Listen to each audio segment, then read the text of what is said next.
Big up, c'est les abonnés. Donc là, on va parler de l'anesthésiste empoisonneur de Besançon, la compréhension totale des victimes. Donc le voici, le voilà l'animal. Donc au TGI, tribunal de grande instance de Besançon. Désormais mis en examen pour 24 cas d'empoisonnement. Le médecin de 47 ans était laissé libre sous contrôle judiciaire. Donc ce médecin travaillait dans une maison de retraite à Pontarlier où un de mes oncles était pensionnaire. Quelle maison que je n'ai plus de nouvelles d'ailleurs. Victime présumée du docteur Péché ont beaucoup de mal à accepter son maintien en liberté. C'est l'incompréhension totale. La colère monte chez les victimes présumées de Frédéric Péché, choquées après la décision vendredi de la justice de laisser en liberté sous contrôle judiciaire l'anesthésiste, mis en examen pour 24 empoisonnements, dont 9 mortels. Nous sommes profondément choqués par cette décision compte tenu des charges qui pèsent aujourd'hui contre le médecin, a déclaré lors d'une conférence de presse à Besançon Sandra Simard, 38 ans, l'une des victimes présumées de Frédéric Péché, vice-présidente d'Avapolvi, une association qui regroupe 24 victimes ou proches de victimes. Vendredi après-midi, plusieurs membres de cette association étaient réunis dans un bar byzantin pour dire leur colère et leur déception après le maintien en liberté du médecin. Nous sommes dans l'incompréhension totale. Hassen, la trentenaire, qui a passé 5 jours dans le coma après une opération du dos début 2017. De ses côtés, Jacques Henriet, qui a perdu son épouse, morte en avril 2016 à 50 ans, et Jean-Claude Gandon, dont l'opération pour un cancer de la prostate a dû être stoppée en raison d'un arrêt cardiaque. 24 empoisonnements présumés. Sandra Simard fait partie des 7 premiers cas d'empoisonnement pour lesquels le docteur Péché a été mis en examen en mars 2017. 2 patients sont décédés à l'époque. L'anesthésiste avait déjà été laissé libre sous contrôle judiciaire.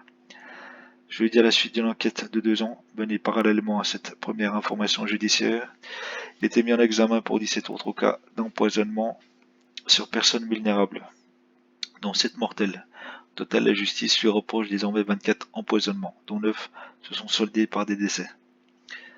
Des éléments qui, aux yeux de ces victimes présumées, auraient dû conduire à sa mise sous écrou. Mais dans la nuit de jeudi à vendredi, une juge des libertés de la détention a décidé de laisser Frédéric Péché libre sous contrôle judiciaire, suscitant l'ire des parties civiles. Le parquet de Besançon, qui avait requis son placement en détention, a annoncé vendredi faire appel de cette décision. Des séquelles cognitives. Aujourd'hui, la plupart des victimes confient vivre avec leur traumatisme. Pour certains, d'importantes séquelles. J'ai des lésions au cerveau, donc des séquelles cognitives, des problèmes de mémoire et de concentration, confie Sandra Simard. J'ai fait un arrêt cardiaque et je me suis retrouvé aux soins intensifs pendant 4 jours. Odile Lacheret, 47 ans, fait partie des 17 cas pour lesquels Frédéric Péché a été mis en examen jeudi en janvier 2015. Elle entre au bloc pour une hystérectomie sur la table de l'opération. Elle a fait un arrêt cardiaque. Elle s'est retrouvée aux soins intensifs pendant 4 jours. Depuis, elle a des problèmes de mémoire. Avant, j'arrivais à prendre une commande pour une table. Maintenant, je n'arrive plus. Explique cette gérante du restaurant qui doit désormais toujours avoir de quoi noter pour ne rien oublier. Même quand je m'exprime, j'ai parfois du mal à trouver mes mots, confie-t-elle. Amandine Lelaine, présidente d'Avapolvi, a perdu son père en 2018 lors d'une ablation du rein. Il avait 53 ans et était en parfaite santé, dit la jeune femme. Déterminée à se battre, bien sûr, tout le monde a droit à la présomption d'innocence, insiste Sandra Milard. Mais il est inconcevable que Frédéric Péché reste libre car pour nous les victimes, il y a injustice face à cette décision de mise en liberté. Certains ont perdu un proche, d'autres vivent chaque jour avec leurs séquelles. Nous ne pouvons accepter la décision qui a été prise cette nuit, lâche la trentenaire, calme mais visiblement déterminée. C'est que les victimes attendent désormais. L'examen de l'appel du parquet sur le maintien en liberté et surtout une date de procès. C'est ça le but de la prochaine étape, explique Sandra Simard. Consciente que l'instruction sera encore longue, elle espère une audience l'année prochaine ou peut-être l'année d'après. De toute façon, nous sommes déterminés à nous battre pour que justice soit faite. Assure-t-elle preuve de cette détermination? L'association À bas pas de vie veut entrer en contact avec les victimes ou leurs proches des 17 autres cas pour lesquels Frédéric Péché a été mis en examen jeudi. L'objectif, réunir le maximum de gens pour faire une défense commune, annonce déterminée Sandra Simoa.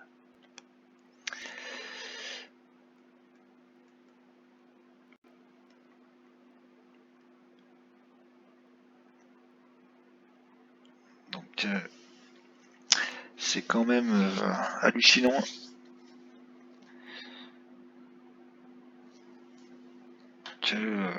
qu'il soit toujours en liberté au vu des utilisations qui portent à son encontre.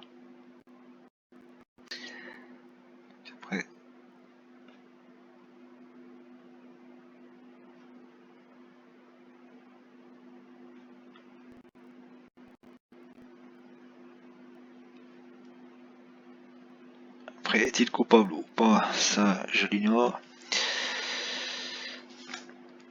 Mais bon, voilà, qu'il soit pas en mandat de dépôt, c'est quand même hallucinant.